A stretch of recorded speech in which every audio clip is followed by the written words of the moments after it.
tes verbal ya. Kalau kawan-kawan tahu sendiri, tes verbal itu sebenarnya menguji kemampuan kita dalam kecakapan, keterampilan, kecepatan, dan kebenaran dalam mengolah kata ya. Makanya tes ini digunakan untuk mengetahui kemampuan kita dalam mengolah kata-kata ya. Nah, langsung saja ya kita ke tes sinonim ya, sinonim.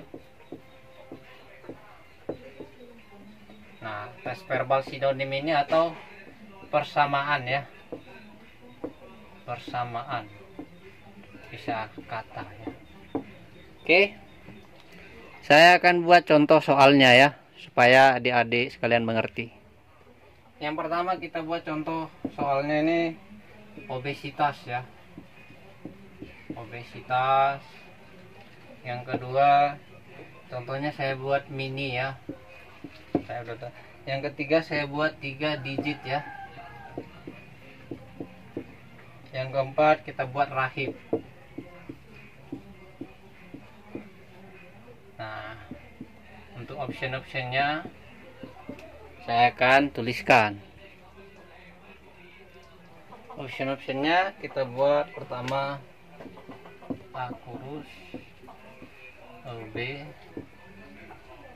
tambun, C tinggi, D cebol ya. Nah, saya akan skip aja ya untuk penulisan ini ya supaya mempersingkat waktu ya. Nah, sudah kita buat ya option. Nah, di sini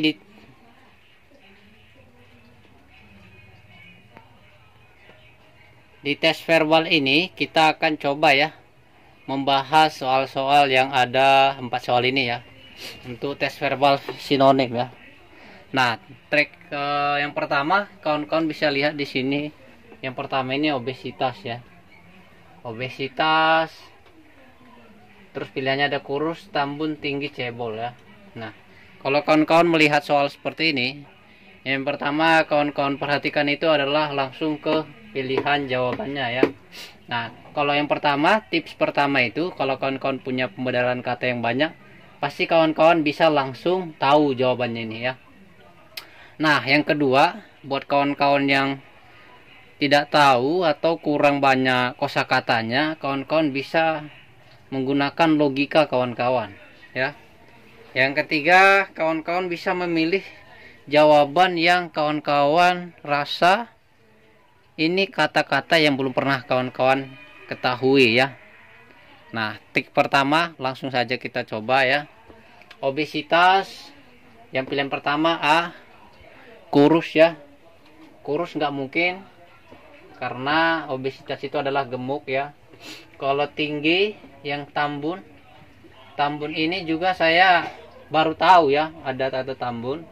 Yang ketiga tinggi, gemuk nggak nyambung. Yang keempat cebol, ini kita bilang kecil ya, nggak nyambung. Jadi jawabannya pasti yang ini ya, tambun ya. Kenapa? Karena kalau kita logikakan kurus dengan gemuk nggak nyambung, tinggi dengan gemuk nggak nyambung, cebol itu artinya pendek ya, nggak nyambung dengan obesitas ya.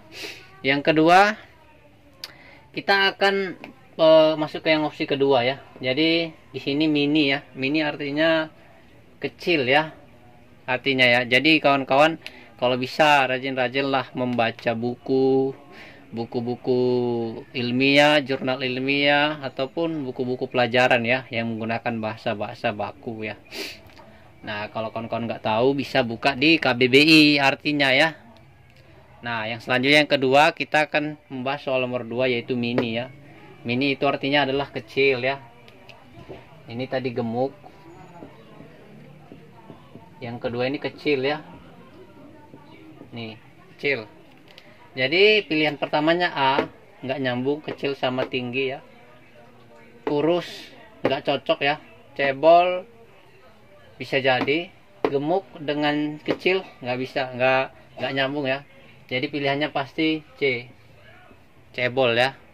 Nah, yang ketiga kalau kawan-kawan tahu digit ya, digit itu bisa dalam artinya itu angka ya. Nah, tuh. Jadi di sini pilihan pertama ada bilangan, B ada nominal, C jari, D hitung. Kalau jari pasti sudah kita blacklist ya. Nah, yang kedua angka dengan hitung pasti beda ya. Nah, tinggal yang opsi yang dua ini ya. Nah, di sini kita bisa lihat nominal dengan digit atau bilangan dengan digit. Nah, kalau kawan-kawan bingung dalam memilih yang dua ini, kawan-kawan bisa lihat ya. Nominal itu bisa kita logikakan. Nominalnya bisa berupa angka, bisa berupa huruf ya. Nah, sedangkan bilangan itu lebih otentik pada angka ya. Jadi kita bisa sebutkan, karena biasa kita di matematika itu menyatakan bilangan itu biasanya bilangan angka ya. Nah, saya pilih yang ini ya. Tuh. Itu pilihannya. Yang keempat rahif ya, rahif. Yang pertama ada mualaf, B pendeta, C guru, D petapa ya. Rahif ini sendiri juga saya belum tahu artinya, tapi dari option ini bisa kita cari tahu jawabannya ya, menggunakan penalaran kita ya. Yang pertama itu mualaf nggak mungkin, pendeta pasti tidak mungkin, guru, rahib, kecuali rabi baru nyambung, pasti ini D petapa.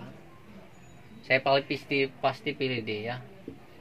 Nah, seperti itu. Jadi kalau trik pertama, kalau kita dalam memilih jawaban itu kawan-kawan bisa mengartikan atau mengetahui arti kata soalnya ini dulu ya, baru melihat optionnya ya. Nah, yang kedua, pilih, biasanya ada 3 opsi yang memiliki arti yang sama. Contoh, arti yang sama dalam artian tidak mengarah ke jawaban ya. Nah, yang selanjutnya, perhatikan masing-masing jawaban ada nggak hubungan antara yang ini, seperti ini tadi kan masih agak berhubungan ya. Nah, bisa kawan-kawan perhatikan itu. Yang selanjutnya, kawan-kawan bisa sering-sering membaca kosakata ya. Dan saran saya terakhir, kalau kawan-kawan sudah mentok, kawan-kawan bisa pilih, seandainya ini soalnya, kata-kata di option jawaban ini yang belum pernah kawan-kawan tahu artinya ya.